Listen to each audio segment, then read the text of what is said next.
In the 1940s, artist John Dubuffet visited mental institutions in France, where he first saw art produced by residents, individuals with no formal training. He was profoundly moved by this work and termed it art brut. Today that work is called outsider art and is celebrated and collected by many. Tierra del Sol Foundation in Los Angeles, California, is a not-for-profit devoted to empowering individuals with developmental disabilities. It's part of a social movement to give people with disabilities the chance to live a life of dignity and purpose. One goal is to help artists demonstrate creativity and artistic expression despite physical and intellectual challenges. Tierra del Sol is a place where artists develop a portfolio of work, exhibit their work, create resumes, receive guidance in presenting themselves, and experience the benefit of professional arts management to help them design exhibitions and even launch art businesses. Tierra del Sol runs Upland Art Studios and Sunland Arts. Paige Wery, Tierra del Sol's gallery director and curator, is my guest today. I'm Alice Bloom. This is A Town in Village 2.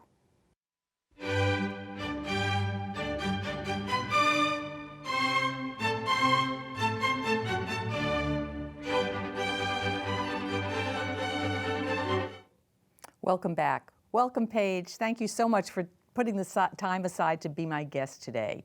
Thank you for having me. Oh, it's my pleasure. I met your colleagues at the Outsider Art Fair about a week ago in New York City and was so impressed with the work that was displayed and with your mission that I said we have to have a conversation.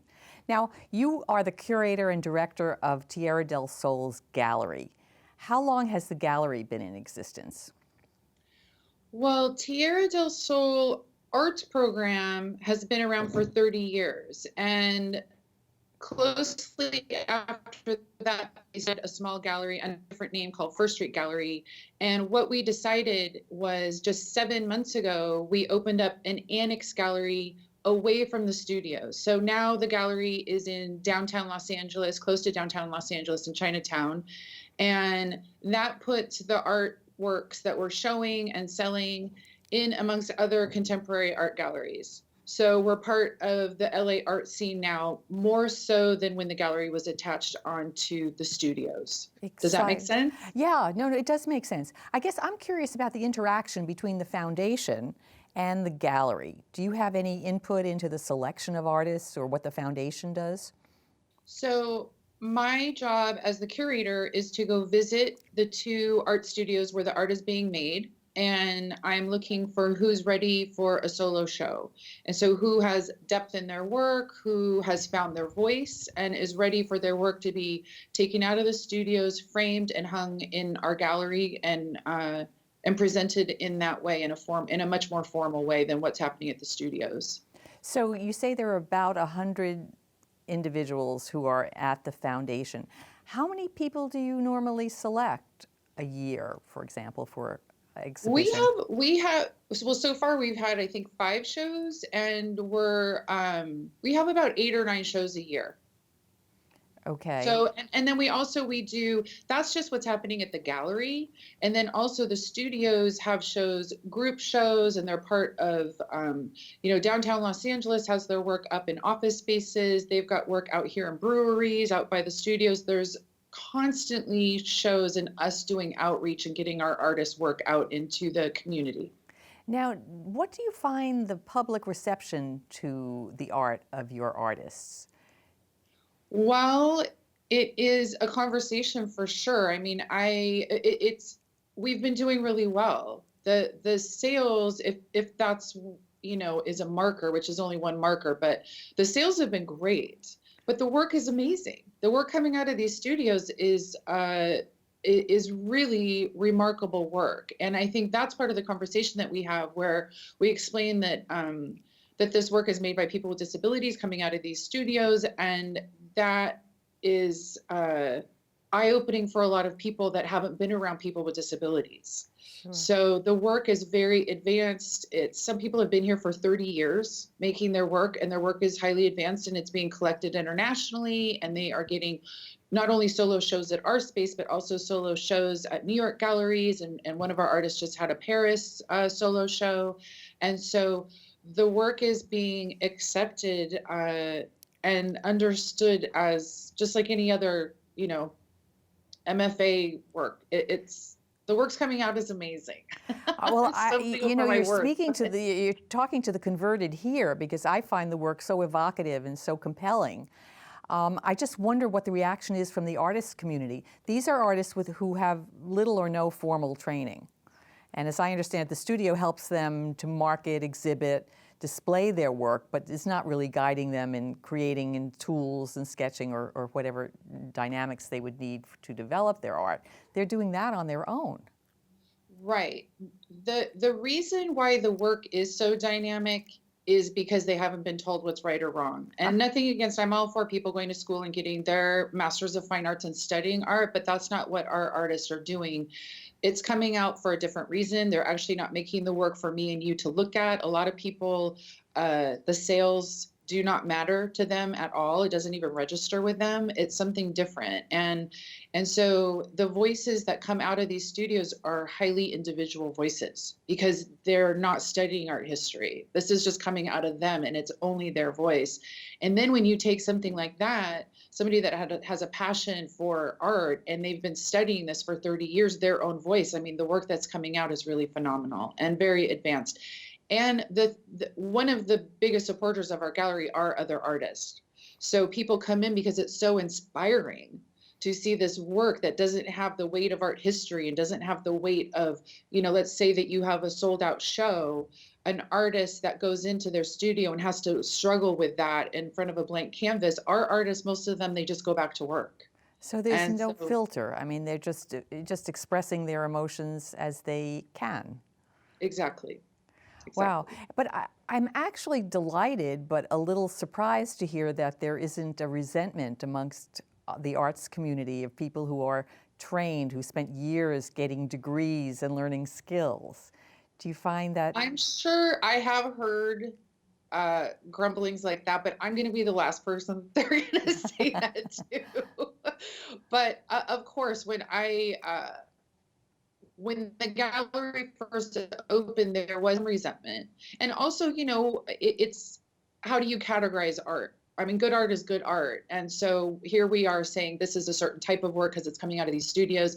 And all of that gets a little gray and a little blurry. And, that goes back into the language of outsider art. And what does that word even mean? And that word is from, 100 years ago now. So are we still really using that and how things have changed? But if there is resentment, then that's something that the artists need to work on themselves. They're welcome to come in and be inspired and look at the work that's being made out of the studios, and hopefully doesn't cause resentment. It causes awe and inspiration. Well, that'd be wonderful if that truly is the case. Let's back up for a minute and talk a little bit about how artists find their way to the foundation. Do they put themselves forward, or is there an outreach to find artists who are in need of some guidance? Yes. So this question would probably better be answered by somebody that is more on the administration side than my side, but I will do the best that I can, which is it happens in all different ways. So a lot of times, a lot of the artists that we work with are older, and they as their parents get older, their parents start to wonder who's going to take care of their aging child that has disabilities. And then maybe the parent starts looking out for different programs for their child. And maybe their child has been doing doodling at home and or needle stitching or whatever. And so then they think about an arts program. And so that is one way that happens.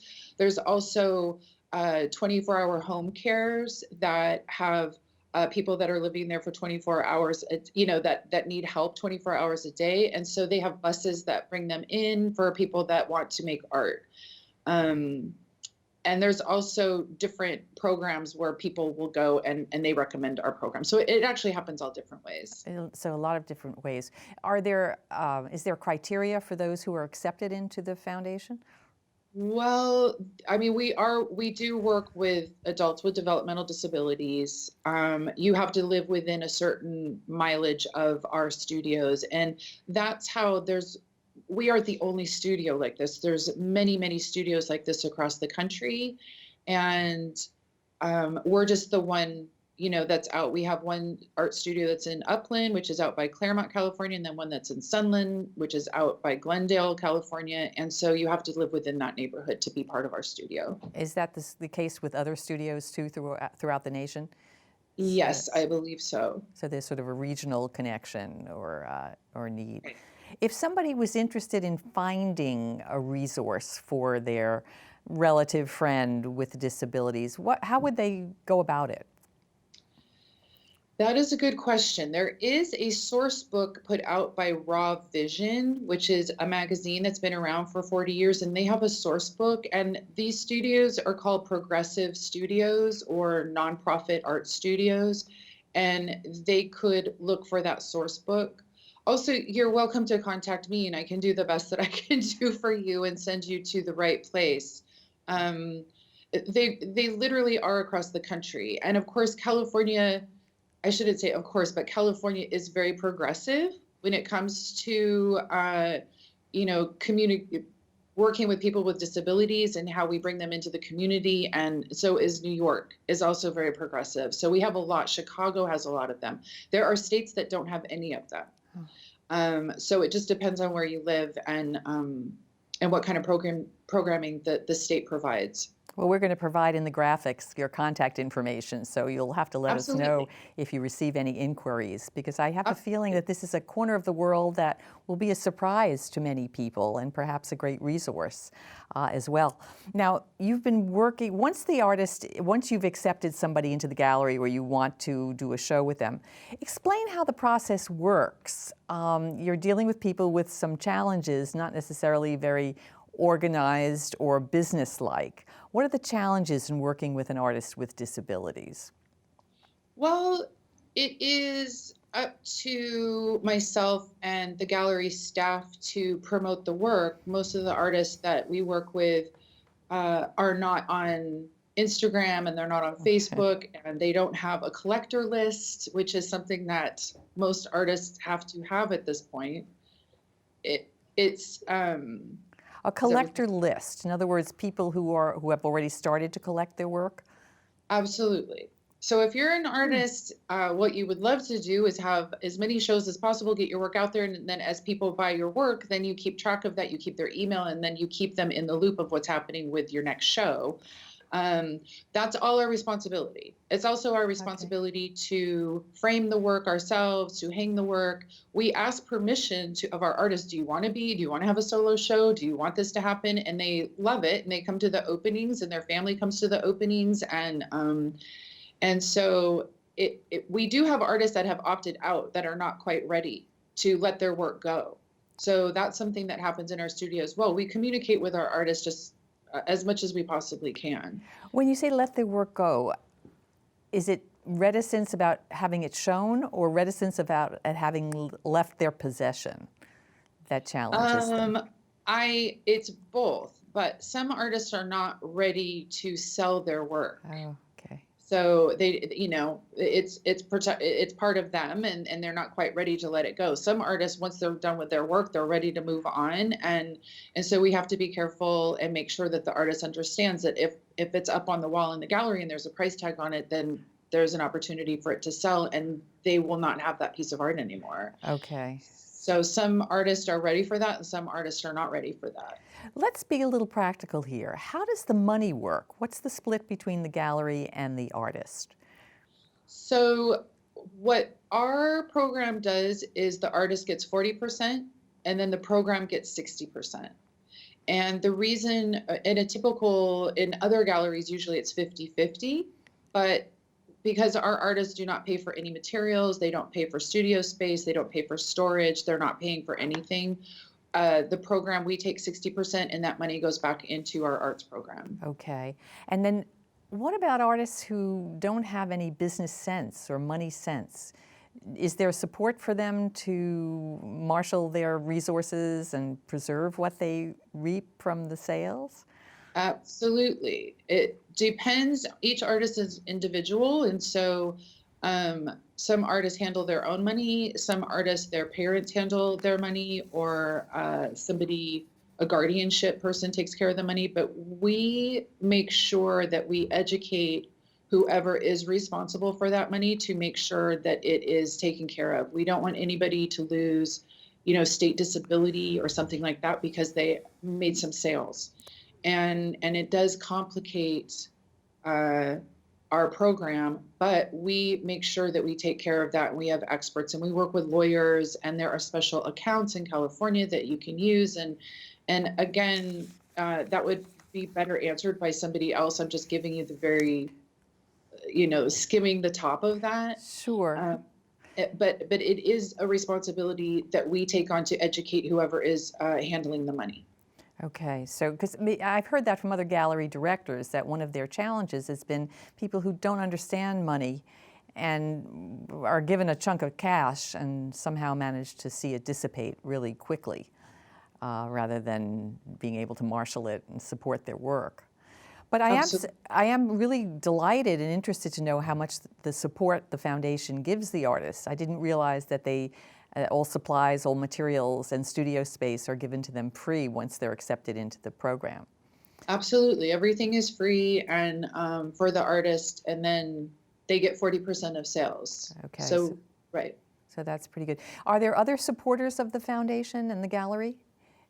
Or does all the money come from sales? Oh, no. We have funding from all different sources: private funding, state funding, federal funding.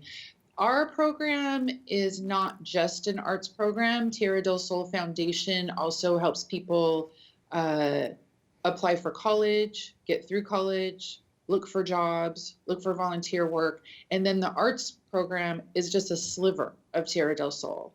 So Tierra del Sol has 800 clients, and we have 100 artists. Oh, I didn't realize that.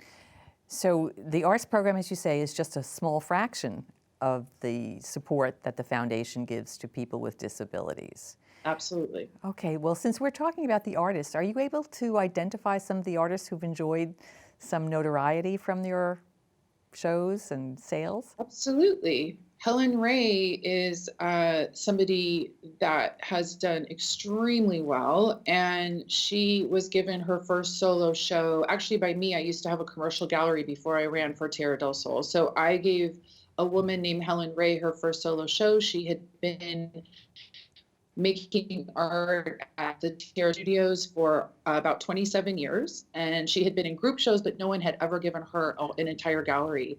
And that was about 6 years ago. And since then, she has now had solo shows around the world and has major international collectors, and the value of her work has gone up exponentially. I mean, it's been amazing. And she's still here, and she's in her early 80s making work right next door. Isn't that amazing? Do you ever find that more traditional galleries try to poach artists away from you? Definitely, galleries are interested in the work that we're showing. We opened up this annex gallery so that we have a little bit more, so that we can represent our own artists. Otherwise, we could have taken artists and found other galleries to represent them, but we felt we should do it ourselves. Okay. So is it that your galleries only represent members or residents of the foundation? Up to this point, like I said, the gallery's just been open for about 7 months, and I, as the curator, am allowed to do outside curating, but because I'm getting to know and diving deeply into the art that's coming out of these studios, and the work is so amazing, I haven't done any outside curating so far. So I have the option of doing both. Okay. Is there any pressure on you to sell, or is it just good enough to exhibit? No, I would not say that there's pressure on me to sell, although personally that is my goal, is to find good homes for the work. And that is my background. So, but no, it's not like when I had a commercial gallery and I was trying to make the rent and pay myself and all of that. I had a ton of pressure on myself to pay. Now I'm working for a nonprofit program, and this is a much wider scope of things. And it really is about integration into the community and showing this amazing work and making sure that people understand about integration and being part of the community, really. Now, we were talking a little earlier about digital sales. A lot of galleries are finding that nobody comes in anymore. Everything's online. How does the internet affect your gallery running now? Well, because of my past, I do have relationships with collectors. And so they start to trust a digital file that you send them. I don't, and it happens more and more. People on Instagram follow us, Tierra del Sol Gallery, and we make sales through Instagram. And so somebody will contact me and say that they saw something on Instagram and can you send me the files that are available? And then I send them emails. But most sales are done through emails at this point. Our gallery is in Chinatown, so there are people walking around and it's really friendly, wonderful place where there's restaurants and bars and, little lanterns. And it's like this very charming place for people to come on a Sunday and have dim sum, and they will come into the gallery. So we do have some walk by traffic, but most sales are done through email. Now, when you send somebody a digital file, of course, it can't be as good as seeing it in person. Do you find that the sales usually go through that way, or people are satisfied with what you've sent them? Absolutely. Huh. I have we have a particular, you get a reputation, and if somebody got a piece and they weren't happy with it, I would be happy to take it back. I want the person to be happy with the work. That has not happened yet. Oh, that's wonderful. That's wonderful, for sure. Now, we were talking a little bit about the challenges of working with people with disabilities. Can you tell me how many artists actually follow through on your exhibit, or do you find people back out once you've identified them as potential exhibitors? It happened once that somebody decided to back out. And for the most part, the artists that we work with, they're here 5 days a week working on their art. They want it to be seen. They want it to be shown. And they're excited to come to the openings and see the celebration of their work, where it's framed and it's just their work in this gallery. And, there are people there supporting them and celebrating them. And so it's quite a celebration. And especially sometimes people have never seen their work framed and up on the wall. And sometimes their family has never seen their work framed and up on a wall. And all of a sudden, they understand that their child has all this talent, and it's most people want to be part of that. And the people that are here, it's very serious to come in here Monday through Friday working on art. Like, you have to be pretty dedicated to do that. And so it is, we don't have very many people back out. Well, but when they do, that's okay. It's all right. They're not ready. Right. Well, I just remember from talking with other gallery directors that one of the challenges was dealing with people with disabilities who don't really understand the business angle or the need to follow through on a commitment. Now, for example, you identify an artist that you'd like to show. Must they already have a certain number of pieces ready to show? Yes. Or do you ask them to produce more? I have not asked anybody to produce more. It has always been, what do they have available when I'm getting ready to curate a show. So I'm not asking them to do anything extra for an upcoming show. It's what they have. That's probably very wise for people who would probably be a little intimidated over having to produce work on a schedule. Or any artist of any kind is that puts a lot of pressure on somebody. So no, we don't do that. How did you find your way into this line of work? I opened up a commercial gallery, and I ran that for 5 years before this job. And that gallery was the only commercial gallery in all of Los Angeles that had a focus on self-taught, outsider, folk, art brut, all the different words that you call this work, which is, non-mainstream art. And so I did that for 5 years. And the reason why I did that is because I was getting tired of the art that was being shown in the LA galleries. I was walking around going through, and it just felt like there was no hand touch to it. There was no guts and blood and feeling in that work. And it all started feeling very clean, too clean. And so I thought, you know what, I'm going to open up this gallery and just see what happens. And that is how I got introduced to Tierra del Sol. I started working with some of their artists, bringing them in. And so when I closed the commercial gallery, and I told them that I was going to be closing the gallery, they thought, oh, we've been thinking about opening up an annex gallery. So they took over my lease and hired me. And that's how it happened. But I had never been around people with disabilities before I opened up that gallery. And somebody had recommended that I go out to Tierra del Sol and visit the studio. And I was completely blown away by the work that was being made. And to walk into a studio and there's 50 artists and everybody's pretty close together, and it doesn't look like your typical white art school setting. It's everybody of every color, work is everywhere, there's like excitement in the room. And I was so overwhelmed by what was happening that I just ended up taking pictures and then going home and really studying them. And that's when I realized I just fell in love with the studios and the work coming out of it. It's phenomenal. Well, you certainly show a lot of passion for your work and for this angle of the world. Have you seen interest in outsider art grow tremendously in the last 20 years or so? Absolutely. The what's happened is the museums are actually starting to accept gifts from the collectors that have been collecting this work for many, many years. And that's just very new, like in the last 5 years.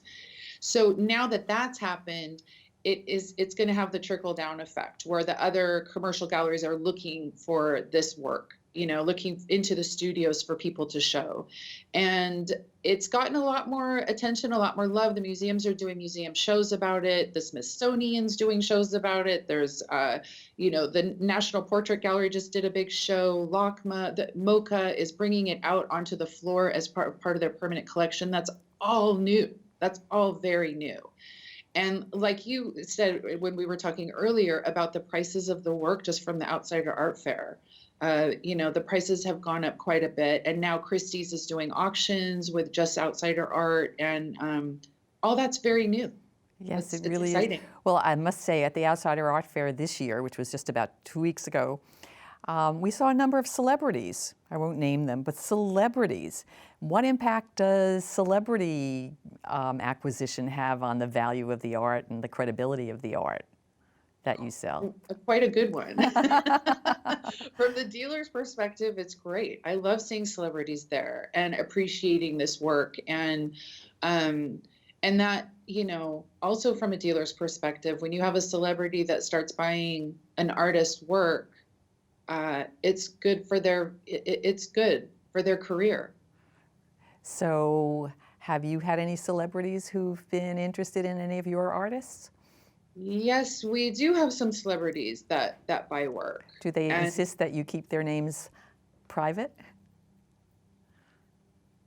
Well, I don't know if I could say it on here. We have CVs for some of our artists that, explain which private collections they're in. And it's not so much movie stars for us, it's other really big name artists that have bought from us. And then also it's international collectors, people that own their own museums have bought from us. That means that our art is going into their museum collection.